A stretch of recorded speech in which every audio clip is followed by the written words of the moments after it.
Cita-cita perjuangan kami untuk menegakkan kemurnian Pancasila tidak mungkin dipatahkan hanya dengan mengubur kami dalam sumur ini.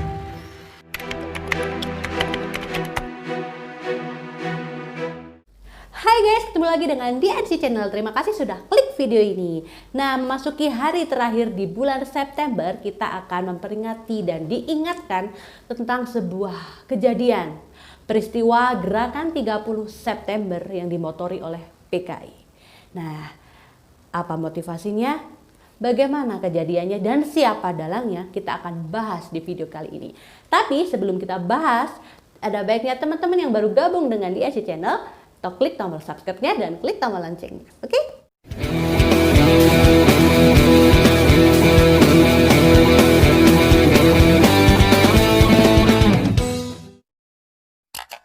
Gerakan 30 September atau G30S merupakan tragedi berdarah yang sampai saat ini masih menjadi kontroversial dan merupakan sejarah kelam bangsa Indonesia. Peristiwa tersebut melibatkan pasukan Cakrabirawa Batalion 1 pimpinan Letkol Untung Syamsuri mengincar para Dewan Jenderal, diculik dan dibunuh, kemudian dimasukkan ke dalam sumur di daerah Lubang Buaya. Cakrabirawa merupakan pasukan khusus yang dibentuk oleh Presiden Soekarno, gabungan dari Angkatan Laut, Angkatan Udara, Angkatan Darat, dan Kepolisian. Tugasnya adalah menjaga presiden. Komandan yang saat itu menjabat adalah Letnan Sabur. Menurut buku-buku sejarah versi Orde Baru, dalang dibalik peristiwa ini adalah PKI dengan pimpinan DNID. PKI merupakan Partai Komunis Indonesia, partai komunis non-penguasa terbesar di dunia setelah RRC dan Uni Soviet, dengan ideologi, ekonomi, dan politik yang menerapkan sistem tanpa kelas di mana alat produksi dimiliki secara komunal dan diatur negara seperti lahan pertanian, perkebunan, dan sumber daya alam. Tujuan dari PKI sendiri adalah mengkomuniskan negara Republik Indonesia. Tentu saja ideologi itu tidak akan berjalan seiringan, tidak akan sepaham dengan ideologi Pancasila yang notabene telah menjadi ideologi bangsa Indonesia. Kenapa sih dalam peristiwa ini para Dewan Jenderal dari Angkatan Darat yang diculik? Nah, karena kalau kita tarik ke belakang dulu ya, jadi PKI dengan Angkatan Darat ini telah memiliki konflik yang cukup panjang. Salah satunya, rencana PKI membentuk Angkatan Kelima yang digagalkan oleh TNI Angkatan Darat. Karena TNI Angkatan Darat berkaca pada tahun 1945 memiliki pengalaman susahnya mengatur para laskar bersenjata. Dan puncak dari konflik antara PKI dengan Angkatan Darat adalah peristiwa Bandar Betsi, di mana ribuan petani menyerobot tanah milik PPN. Dan dalam peristiwa itu, salah satu anggota dari TNI Angkatan Darat, yaitu Pelda Suyono, tewas dicangkul. Dan peristiwa itu membuat Jenderal Ahmad Yani jadi geram dan semakin benci terhadap PKI. PKI sendiri memiliki kedekatan dengan Presiden Soekarno saat itu. Nah, seperti Ica bilang tadi, PKI adalah partai yang terbesar pada saat itu, memiliki massa yang sangat banyak dan memperoleh suara yang cukup banyak. Jadi di masa itu ada 3 kekuatan besar di Indonesia: Presiden, PKI, dan Angkatan Darat. Walaupun PKI memiliki massa dan suara yang besar, tapi PKI tetap memanfaatkan wibawa dan karismanya Bung Karno demi kepentingan mereka. Mereka menyatakan bahwa mereka akan mendukung langsung Soekarno jika mereka memenangkan pemilu tahun 1955. Sedangkan Bung Karno melihat bahwa komunis adalah sebuah kekuatan yang diperlukan untuk menggerakkan dan memelihara revolusi Indonesia. Pandangan Bung Karno ini yang dicetuskan pada tahun 1926, kemudian sesudah Indonesia merdeka yang kemudian diwujudkan dalam bentuk Nasakom, nasionalis, agama, dan komunis. Bung Karno melihat ketiga aliran ini dapat seharusnya dipersatukan menjadi sebuah kekuatan untuk terus-menerus memutar roda revolusi Indonesia. Dengan adanya konflik PKI dengan Angkatan Darat, memunculkan isu dalam kubu PKI bahwa Angkatan Darat akan melakukan kudeta kepada Soekarno. Nah, karena PKI sendiri dekat sama Soekarno, akhirnya nggak terima dong. Apalagi kalau suatu saat Angkatan Darat berhasil melakukan kudeta, PKI hancur dong.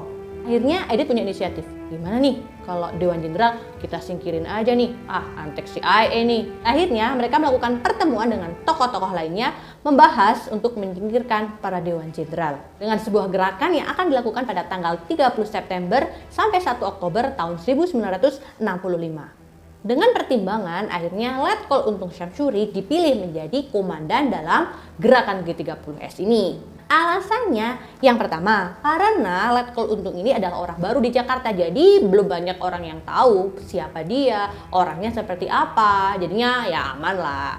Dan yang kedua, karena dia orang yang terdekat dengan Soekarno, salah satu anggota Cakrabirawa juga kan, apalagi dia adalah ketua Batalion 1, jadi memungkinkan untuk dia tahu tentang keadaan Soekarno seperti apa. Dan yang ketiga, karena Aidit tahu bahwa dia adalah anak didik dari Alimin. Siapa Alimin? Dia adalah senior dari PKI. Latif yang notabene rumahnya dibuat tempat untuk bermusyawarah, dia dalam bukunya mengatakan bahwa Syam Kamaruzzaman adalah orang yang membuat list siapa-siapa saja anggota Dewan Jenderal yang akan menjadi target penculikan.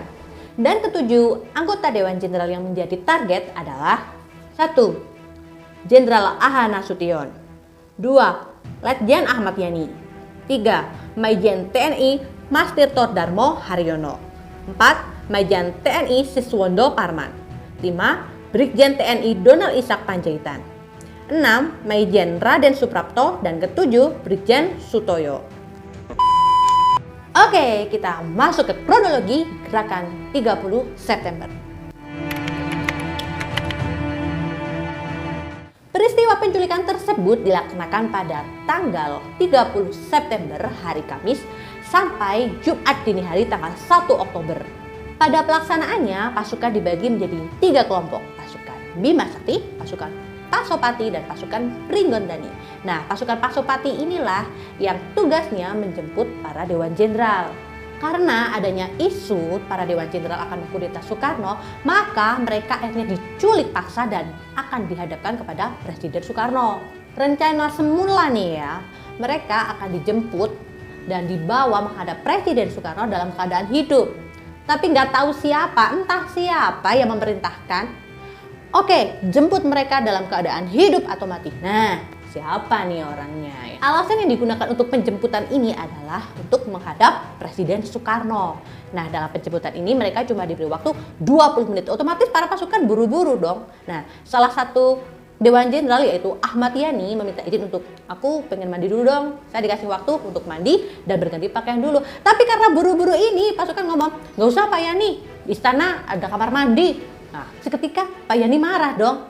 Lancang kamu, dan pak, Ahmad Yani menampar salah satu anggota Cakrabirawa. Tanpa babi bu lagi, langsung Ahmad Yani diberondong dengan senjata. Ahmad Yani meninggal di rumahnya. Kejadian tersebut juga menimpa 2 anggota Dewan Jenderal yang lainnya, meninggal di rumahnya sebelum mereka sempat dibawa. Dan 3 anggota Dewan Jenderal yang selamat, mereka dibawa dengan tangan terikat dan mata tertutup.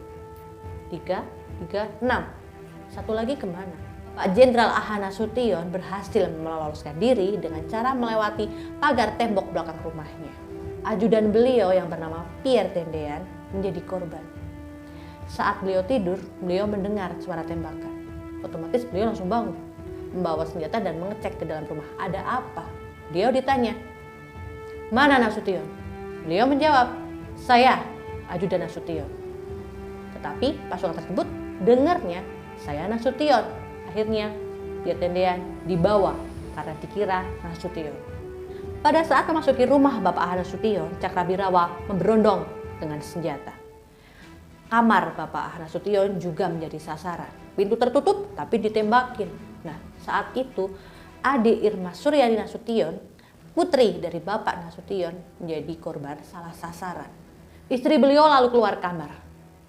Lalu Cakrabirawa bertanya, di mana Nasution? Istri beliau menjawab, Pak Nasution pergi ke Bandung sudah 3 hari tidak pulang. Kalian di sini hanya membunuh anak saya. Setelah itu terdengar suara peluit. Trit! Tanda bahwa target sudah ditemukan. Siapa targetnya? Yaitu Pierre Tendean yang dikira Nasution. Akhirnya mereka pergi dari rumah Bapak Nasution dengan Ade Irma yang menjadi korban. Selain Ade Irma Suryani Nasution, juga ada beberapa korban yang lainnya. Bribka Karel Saswitubun, Kolonel Katam Sodarmo Kusumo, dan Letkol Sugiono Mangunwiyoto. Lalu mereka semua dibawa ke daerah Lubang Buaya. 4 orang yang masih selamat disiksa, dicaci, dimaki, diteriaki, sampai mereka meninggal. Ketujuh jenazah ini dimasukkan ke dalam sumur atau yang kita sekarang kenal menjadi lubang buaya dengan posisi kepala di bawah. Dimasukkan, dijejal, dan terakhir diberondong dengan senjata. Lubang buaya itu ditutup dengan tanah dan ditancapkan pohon pisang. Nah, sekarang kita masuk ke pembahasan siapa dalang atau mastermind dari peristiwa keji ini.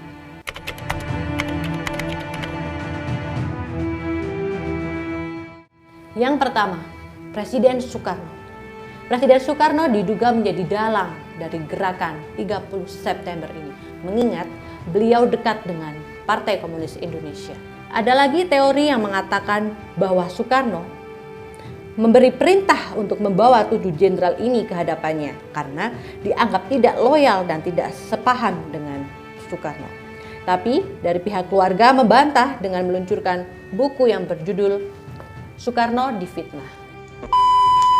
2. Soeharto. Ada sebuah pertanyaan, mengapa Soeharto tidak menjadi target dalam penculikan? Jawabannya karena Soeharto dianggap loyal dan setia kepada Bung Karno, maka PKI tidak menjadikannya menjadi target. Dan PKI menganggap bahwa Soeharto masih sejalan dengan Soekarno. Dalam kesaksiannya, Latif mengatakan bahwa 1 hari sebelum kejadian, dia menemui Soeharto di rumah sakit karena saat itu Soeharto sedang menunggu putranya yang sakit karena tertumpahan sop. Latif menceritakan tentang penangkapan Dewan Jenderal yang akan dilaksanakan tanggal 30 September. Tetapi Soeharto tidak memberikan tanggapan maupun perkataan apapun. Tapi tidak hanya sekali Latif mencoba mengatakannya kepada Soeharto. Sebelumnya, dalam pertemuan di rumah Soeharto, Latif sudah mencoba nyerempet-nyerempet lah ngomong ke Soeharto bahwa akan ada gerakan untuk menculik para Dewan Jenderal yang dianggap akan mengkudeta Presiden Soekarno. Tapi lagi-lagi Soeharto tidak memberikan respon. Beliau hanya berkata bahwa beliau sudah mendapat kabar tersebut dari orangnya yang berada di Jogja. Dalam bukunya tahun 1988, Soeharto mengatakan bahwa dia hanya bertemu dengan Latif dan melihat dari jauh tanpa ada komunikasi apapun. Tapi Soeharto memberikan kesaksian berbeda saat wawancara tahun 1970. Beliau mengatakan bahwa saat itu Latif datang menemuinya dan akan membunuhnya. 3. Syam Kamaruzzaman. Syam merupakan anggota dari Biro Khusus Partai Komunis Indonesia. Dalam peristiwa ini Syam memiliki peranan penting di dalamnya. Aidit banyak berkoordinasi dengan Syam. Aidit dipanas-panasi sama si Syam ini, teman-teman. Nah, dalam kenyataannya semuanya hanya omong besar. Syam berkata kepada Aidit untuk cepat-cepat melaksanakan penculikan kepada Dewan Jenderal. Dan Syam juga yang mengatakan saat Aidit merasa lemah, Syam berkata, sudah saya siapkan tank dalam jumlah besar. Sudah saya siapkan pasukan yang cukup. Tapi kenyataannya tidak ada buktinya, hanya omong besar. Dan dalam persidangan, Syam ini berkata bahwa saya berada di bawah Aidit.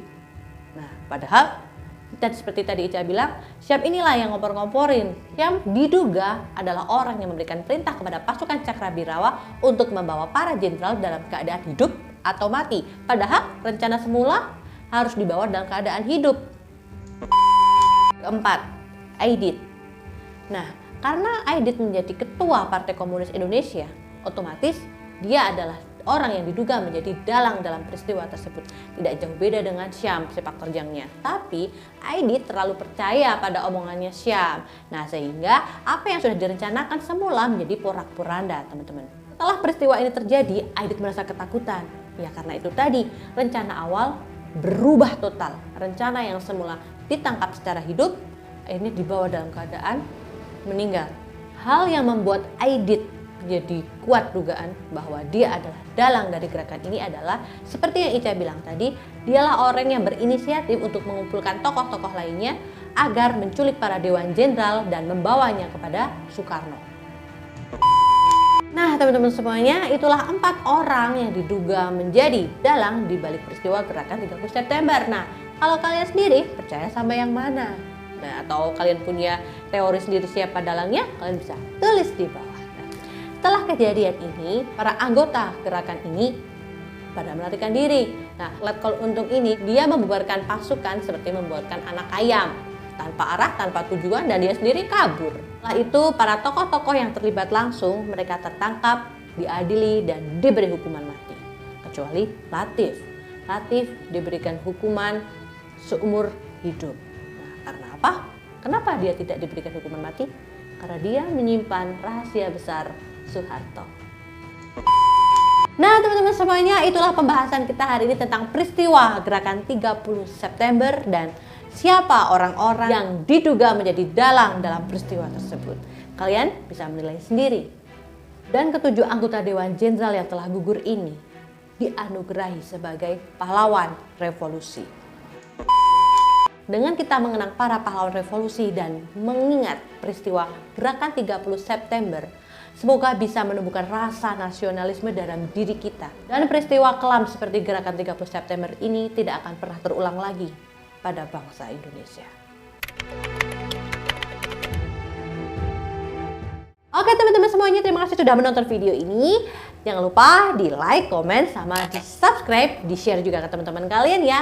Akhir kata di Etsy Channel, pamit. Hey, para penjelajah teori konspirasi.